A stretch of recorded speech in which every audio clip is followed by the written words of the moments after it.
banyak amalan-amalan yang disunnahkan maupun amalan yang diwajibkan. Amalan yang diwajibkan tentu saja adalah melaksanakan sholat fardu 5 waktu, karena di bulan Ramadan pun tetap fardu 5 waktu tidak boleh ditinggalkan. Ditambahkan kefarduan kita selama bulan Ramadan ini adalah melaksanakan kewajiban puasa selama 1 bulan penuh bagi yang mampu untuk melaksanakannya, dan kemudian ditutup dengan kewajiban membayar zakat fitrah di akhir dari puasa kita. Hadirin yang dimuliakan Allah, tetap saja ternyata di dalam kondisi apapun, di dalam waktu apapun, sholat itu mau tidak mau harus kita jalankan. Di bulan Ramadan ini ternyata amal-amal yang utama itu diantaranya adalah sholat. Ada 2 hadis yang sangat populer ketika bulan Ramadan dibacakan oleh para asatidz, para kiai, para ulama, yakni man shoma ramadhana imanan wa ihtisaban ghufira lahu ma taqaddama min dhanbihi. Barang siapa yang berpuasa di bulan Ramadan dengan iman dan berharap ridha Allah, dia akan diampuni semua dosa-dosanya yang telah lalu. Akan tetapi ada hadis pula yang hampir mirip, yang hanya bedanya 1 kata, bahkan 1 huruf saja, yakni man qoma ramadhana imanan wa ihtisaban ghufira lahu ma taqaddama min dhanbi. Barang siapa orang yang berdiri, qoma di sini secara kata maknanya berdiri, makna yang secara bahasanya adalah melakukan ibadah sholat, lebih spesifik lagi adalah sholat malam, sholat taraweh, qiyamul lail. Man qoma ramadhana, barang siapa orang yang melaksanakan ibadah qiyamul lail di bulan Ramadan imanan wa ihtisaban, dengan penuh keimanan dan berharap ridha Allah, ghufira lahu ma taqaddama min dhanbi, diampuni semua dosanya yang telah lalu. Lagi-lagi sholat tidak bisa diabaikan. Oleh karena itu hadirin yang dimuliakan Allah, mau tidak mau kita harus berikhtiar secara keras bagaimana agar diri kita memiliki komitmen yang kuat terhadap kewajiban-kewajiban dalam agama, terutama kewajiban dalam melaksanakan sholat. Yang menjadi problem adalah kita banyak umat Islam yang dengan sangat mudahnya meninggalkan sholat.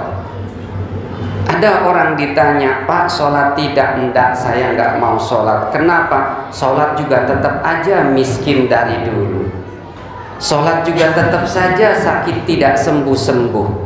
Sholat juga tetap saja anak saya tidak sembuh-sembuh. Anak saya tetap aja bandel. Jadi buat apa sholat? Banyak ada, dan mungkin sangat banyak. Mungkin kalaupun tidak diungkapkan dalam hati kita, suka mengungkapkan hal yang itu, mempersamakan ibadah sholat seolah-olah sholat itu adalah media untuk memperoleh dunia dan apa yang kita inginkan terkait dengan urusan makhluk. Dan itu adalah sebuah kekeliruan besar, sangat-sangat besar, kekeliruan yang luar biasa salahnya. Bagaimana sekarang kita memperlakukan sholat? Sholat itu adalah properti umat Islam yang saat ini seperti mutiara yang belum ketemu substansinya. Banyak orang tahu, oh sholat itu adalah sebuah mutiara, sebuah sesuatu yang luar biasa, tetapi belum ketemu bagaimana cara memperoleh mutiara tersebut sehingga mendapatkan sesuatu yang berharga. Hadirin yang dimuliakan Allah, keberhargaan Salat ini diantaranya disampaikan oleh Allah di dalam surat Al-Mu'minun. Luar biasa berharganya salat ini disampaikan di dalam awal ayat surat Al-Mu'minun. A'udzu billahi minasyaitonir rajim. Bismillahirrahmanirrahim. Qad aflahal mu'minun alladzina hum fi shalatihim khashi'un walladzina hum 'anil lagwi mu'ridun walladzina hum lizzakati fa'ilun walladzina hum li furujihim hafizun illa 'ala azwajihim aw ma malakat aymanuhum fa innahum ghairu malumin. Terus dan terakhir ulaika humul warithun alladzina yarithunal firdausa hum fiha khalidun. Kata Allah, betul-betul akan beruntung, betul-betul sukses, betul-betul bahagia orang-orang yang beriman. Siapa? Alladzina hum fi sholatihim khashi'un, yakni orang-orang yang ketika melaksanakan sholat itu dia mampu khusyuk di dalam sholatnya. Yang pertama kali kriteria orang bahagia di sini itu adalah orang yang khusyuk di dalam sholatnya.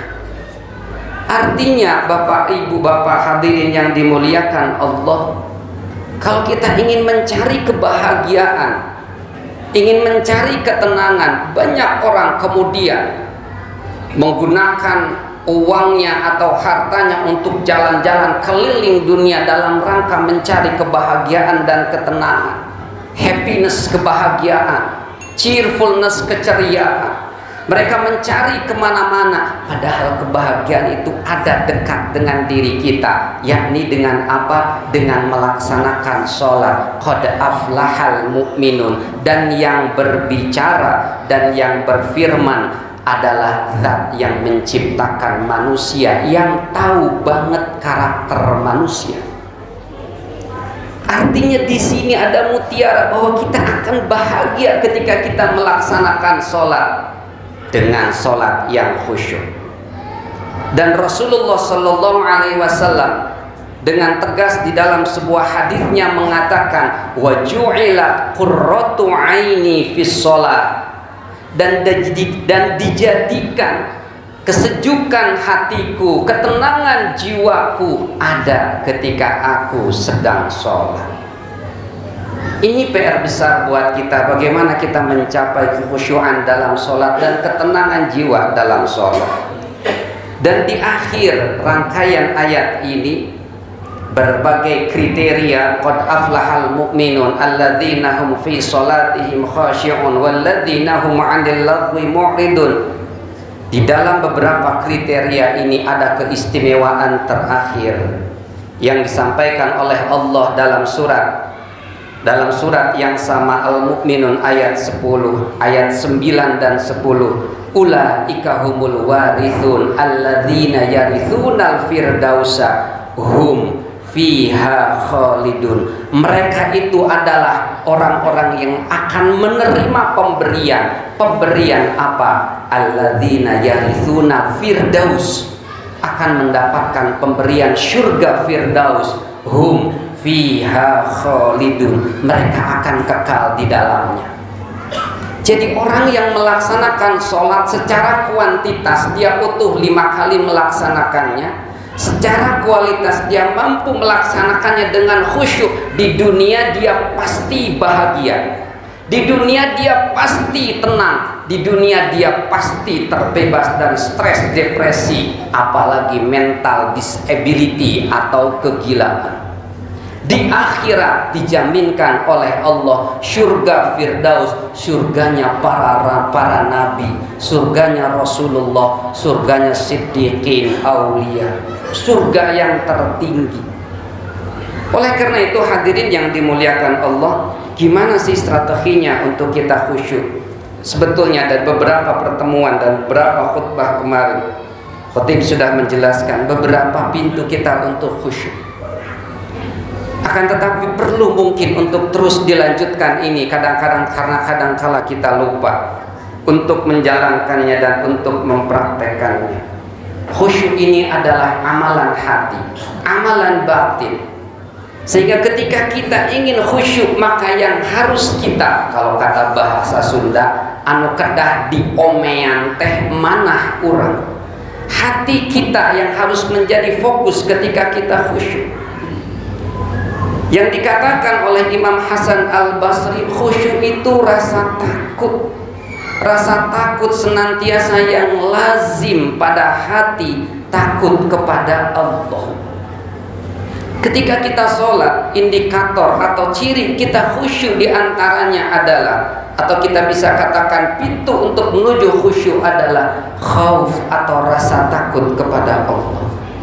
Ketika kita sholat, mengangkat kedua tangan, ketika kita membaca doa iftitah suratul Fatihah, bacaan yang lainnya, hati kita senantiasa takut, ya Allah, hamba takut kepadamu. Hamba takut sholat ini tidak engkau terima. Hamba takut sholat ini engkau lemparkan ke wajah hamba. Hamba takut sholat ini tidak menjadikan engkau sayang dan cinta kepada hamba, sehingga sia-sia amal ibadah hamba. Itu salah satu bentuk takut yang bisa kita sematkan dan kita kuatkan kepada hati kita ketika kita melaksanakan ibadah sholat. Ya Allah, hamba takut akan siksamu, akan neraka. Hamba ini hanya memiliki tulang dan kulit yang segini rapuhnya. Jangankan untuk dibakar api neraka, untuk dibakar satu butir korek api saja hamba tidak kuat untuk menahannya. Terus rasa takut itu kita gelorakan ketika kita sholat, maka insya Allah rasa khusyuk itu akan tertanam dalam diri kita. Tanpa kita harus minta untuk khusyuk, khusyuk itu akan tertanam dalam jiwa kita. Karena rasa takut yang kita ciptakan, rasa takut yang kita timbulkan, dan rasa takut yang kita kuatkan ketika kita melaksanakan sholat. Pintu khauf, pintu takut kita bisa laksanakan ketika kita sholat. Berikutnya apa? Pintu berikutnya pintu roja atau berharap. Setelah kita takut akan siksa neraka, setelah kita takut akan sholat ini akan Allah seperti kain yang Allah lipat dan lemparkan ke wajah kita, maka kemudian munculkan roja, ya Allah, jadikan sholat ini sholat yang menjadi wasilah dan penyebab engkau mencintai dan merahmati hamba. Jadikan sholat ini menjadikan engkau senantiasa memberikan hidayah kepada hamba. Terus dengan tadi rasa takut, kemudian munculkan rasa harap dan doa. Ketika itu saja dua itu kita lakukan selama kita sholat, maka insya Allah khusyuk itu akan muncul dalam diri kita. Dan kemudian keluar dari sholat, kita akan merasakan hati yang lapang, pikiran yang tenang, jiwa yang jembar, hati yang jembar, dan terbebas dari segala kesulitan. Mudah-mudahan sedikit banyak ada manfaatnya. Barakallahu li wa lakum fil Qur'anil Karim wa nafa'ani wa iyyakum bima fihi minal ayati wa dzikril hakim wa taqabbalallahu minni wa minkum tilawatahu innahu huwas samiul alim wa rabbighfir warham wa anta khairur rahimin.